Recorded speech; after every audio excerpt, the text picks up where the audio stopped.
Thank you for staying with us. And now we're looking at the papers, and we're starting with The Nation. And the major headline, The Nation, is Certificate Scandal. Nnaji resigns ministerial position. FCCPC withdraws criminal charge against multi-choice chairman MD. Beer industry seeks drop of tax stamp plan. Federal government to refinance expensive debt portfolio, says Edun. Scheduled flights begin at Ogun Gateway Airport. Oyedele, 98% of workers to be exempted from pay as you earn. Supreme Court reserves judgment in Osun Council funds suit. Agbamuchembu is acting chair as Yakubu bows out of INEC. And then we have federal lawmakers promise better deal for Nigerians. Natasha resumes at plenary. Who would like to go first? Amaka. I said Amaka. No, I can take the major headline while you're still looking through your papers. That's so we know that we've been listening to the story. So the certificate scandal, as it is being reported, and it says that the president last night accepted the resignation of Mr. Jeffrey Uche Nnaji as Minister of Innovation, Science and Technology. Wow. And this, as we know, followed the allegations that had been made concerning the authenticity of the academic credentials that he has submitted for this appointment. There was a statement by the Special Advisor to the President on Information and Strategy, Mr. Bayo Ononuga. He confirmed the President has approved Nnaji's resignation. Mr. Nnaji was appointed August 2023. He expressed his gratitude to the President for the opportunity to serve, attributing his resignation to sustained blackmail and political persecution. He says he's been a target of blackmail by political opponents. They say that Nnaji's exit marks the first ministerial resignation over certificate-related controversy in the Tinubu administration. Other ministers that have left Tinubu's administration have been the ex-Minister of Humanitarian Affairs, Dr. Betta Edu, who left under the cloud of financial impropriety, and now we have Mr. Nnaji, who is leaving as a result of alleged certificate forgery, and his resignation was met with quite a surprise, because he said until late yesterday he kept defending himself, against the allegations that his University of Nigeria and Nsukka and NYSC certificates were forged. Anyway, I think I have something to say about that, but let's leave it for our hot topic. Yeah, so we all know the issue, the criminal charge that has been on against the multi-choice. So the Federal Competition and the Consumer Protection Commission, FCCPC, yesterday withdrew the criminal charge filed against Multi-Choice Nigeria Limited and its top officers after the parties said they had resolved their differences. I really wonder how this difference was resolved, because they should have also made it public. EFCCPC's lawyer, Daniel Amadi, announced this while addressing Justice James Omotosho of a federal high court when the matter was called for arraignment of the defendants. Amadi said the matter was for hearing, but we have filed notice of withdrawal filed on August the 16th. He added that parties have settled and we agreed to withdraw these suits. Defense counsel Rolake Akimbola did not oppose the application, and Justice Omotosho struck out the charge. So, situations like this, because FCCPC works for the people, for the masses. So I want to believe that if a criminal charge was brought against a company like MultiChoice that every Nigerian uses, we should also be carried along to know what settlements and if they address the issues that in the first place. In the first place. Okay. As you all know, I'm from Ogun State, and your airport. We have an international airport now. Yeah. Gateway International Airport. Yes, Okay. It's been it began commercial flights yesterday, situated in Ikperu, Remo, and the governor has said that he had lauded the efforts of the team that delivered the facility, saying such a project would boost the socio-economic development of the state. Okay. And he thanked and praised his predecessors who started the project, said they had earmarked the land in 2021. Oh. So It's taking a while. Congratulations. Yeah. But it's a good thing. He thanks the Minister of Aviation. He did a whole thank you. I heard there was an inaugural flight out of the airport. Yeah. Yes, so, but where was it? I thought you were going to be on the They didn't invite flight, on the me. wrong way. On the queue. The illustrious daughters They didn't of Ogun invite State. me. Right. Yes. They didn't invite me. But Abiodun, you didn't invite me. and he has your number. And he has my number. Exactly. Okay. Well, let me take the story from the beer industry. So the beer industry is under the beer sectorial group of the Manufacturers Association of Nigeria, represented by Abiola Laseyinde, who is the executive director of that group, said that this new tax that they want to impose, the tax stamp, the plan is not going to work for the industry, that the industry has called on the federal government to sustain existing homegrown digital system that delivers full visibility for the system, that this is coming at a time when the industry, that's the manufacturing industry, is facing a lot of challenges, and even the beer industry is facing a lot of challenges. He said that they are grappling with excise rates, foreign exchange volatility, and high inflation, making this additional burden and the implementation of this tax stamp a serious threat to businesses and sustainability. So they say that usually people place tax stamps on businesses that are illicit, not a business that is ongoing and generating funds for the country already.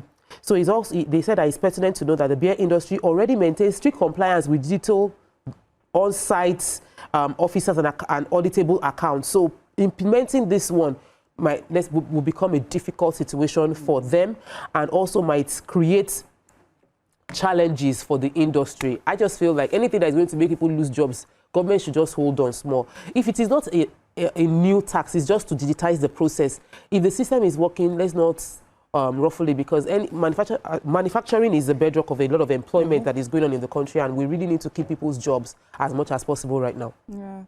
Okay, let's go on a short break. When we come back, we'll continue reviewing our papers. Stay with us. Stay tuned. Your View will be right back.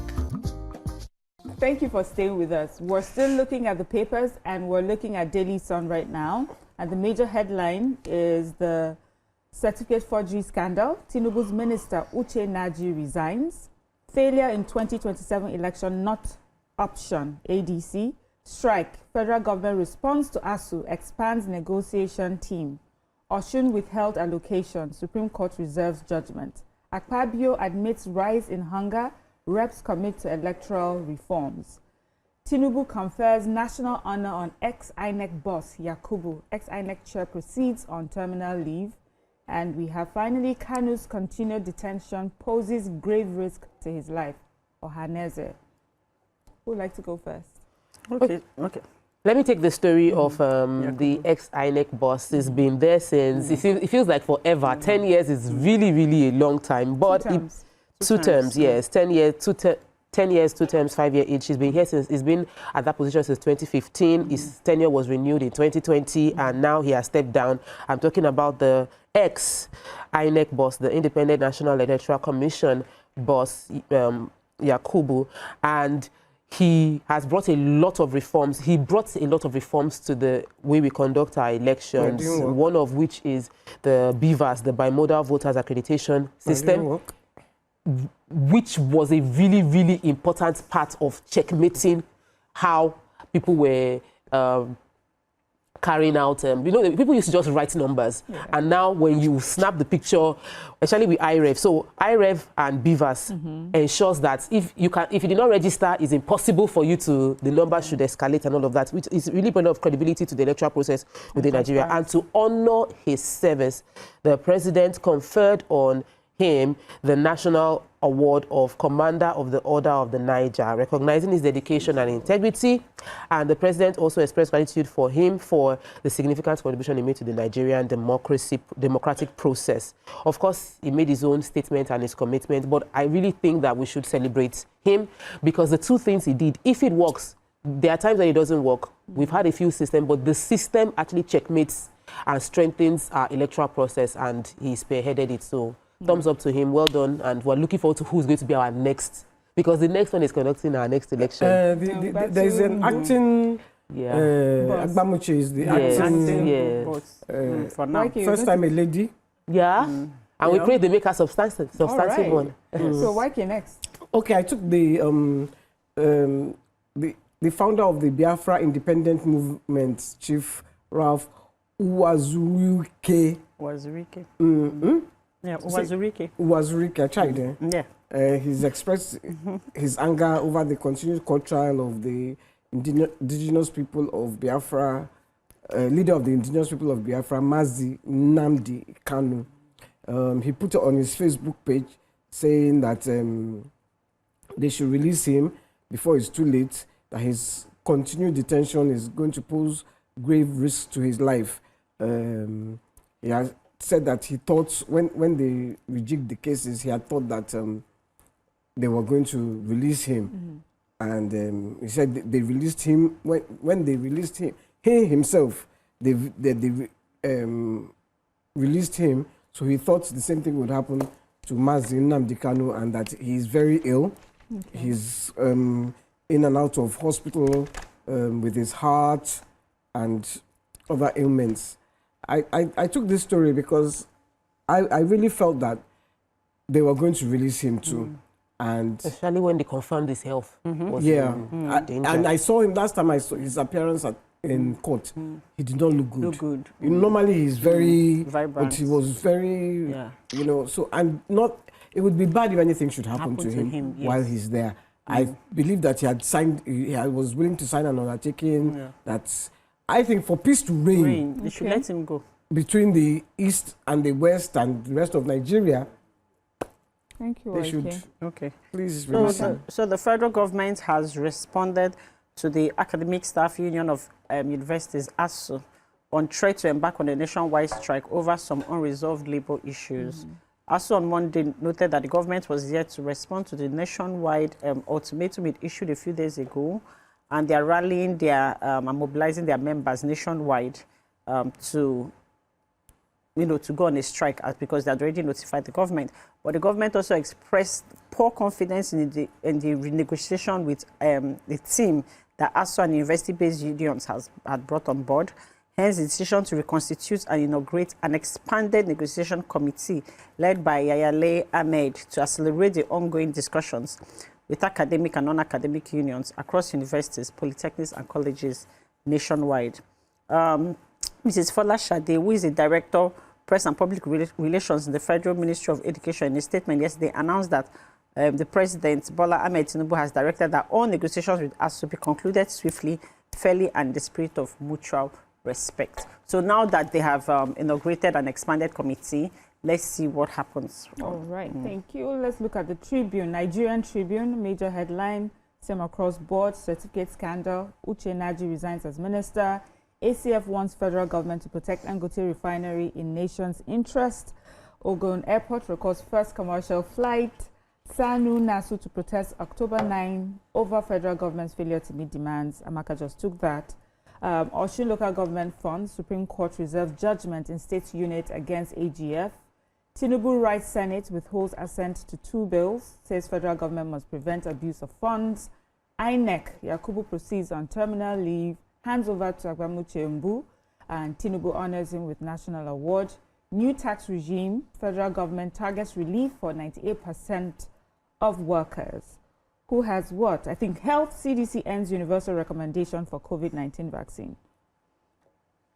Who took that story? I took it. Okay. Yes. So, are you ready? Yeah, the Center for Disease Control and Prevention's advisory panel has issued new COVID-19 vaccine guidelines following a panel that voted to remove all universal recommendations for annual COVID-19 vaccine shots for anyone 6 months and older. The panel also recommended that children younger than 4 years old not receive the 4-component vaccines, which is measles, mumps, rubella, and varicella vaccines, and instead they should receive separate immunizations for the MMR and for varicella or chickenpox. Okay. Yes, so the committee unanimously voted to suggest that individuals decide for themselves whether they get the COVID-19 vaccine, meaning that individuals who need a doctor's note to get vaccinated. Yeah, so, you know, with everything going on in the world, with what Trump is even saying about the health sector. What is exactly what Trump said. Yes. So that means there's something, there's an underlying issue. Okay, I think we can look into that more, but let me take this story. They said our president writes the Senate withholds assent on 2 bills. They said 2 bills passed by the National Assembly have been rejected by the president, a decision he conveyed in letters that had been read to senators as they resumed from their annual vacation. So they said he declined assent to the Nigerian Institute of Transport Technology bill. He said that, I have to just, you know, summarize it. They said the president stressed that such a levy would be, so there's a bill that seeks to expand the institute funding sources to include 1% of every import and export levy from Nigeria. And he stressed that such a levy would lead to a duplication of revenue sources and unnecessary financial burden, considering that government was already funding the institute. He also disagreed with another bill which empowers the institute to borrow funds or obtain overdrafts without the consent of the president. He disagreed with that provision. He says in the Extant Act, borrowing can only be done with the approval of the president. The removal of president consent has not been explained or justified, and so on and so forth. But let me tell you, the part of this that I like was that the Senate President Akpabio, while responding to the decisions of the president, seemed surprised that he actually read all the bills passed by the National Assembly, clause by clause, as seen by his detailed observation. So they are not used to our leaders or our president actually going through. Yeah, I just wanted to say, they said they didn't need the president's assent for anything above, below 50 million. So he said so they can be borrowing. And they will just not let it be 50 million, and they just borrow and then put the nation in heavy gbese.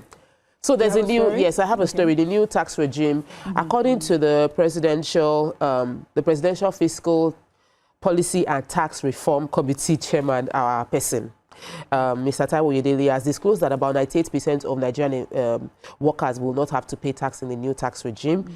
They will have to pay the pay-as-you-go tax, and that even before this implementation, there's a lot of tax inflow. Like, people are compliant, there's increase in compliance and more revenue coming in via taxes. However, to cushion the burden on Nigerians, majority of Nigerian workers wouldn't be paying taxes because the benchmark would be favorable for them. Another good thing is for companies that usually currently have to pay 30% as income, the company tax, that it will be reviewed downwards to 25% as part of the broader fiscal reform agenda. So, you know, there's been ongoing information trying to create awareness concerning what the tax policy indicates, and he has commended the president for adopting an implementation-focused approach.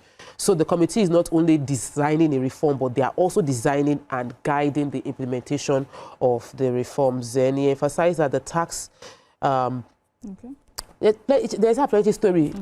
Long and short of it is, go and read about the tax. Don't be ignorant about what the new tax policy will be, because the new tax policy there'll be punishment for those that are evading. So they're taking tax very, very seriously going forward now. So thank you, ladies. That's all we can take on our front page newspaper review today.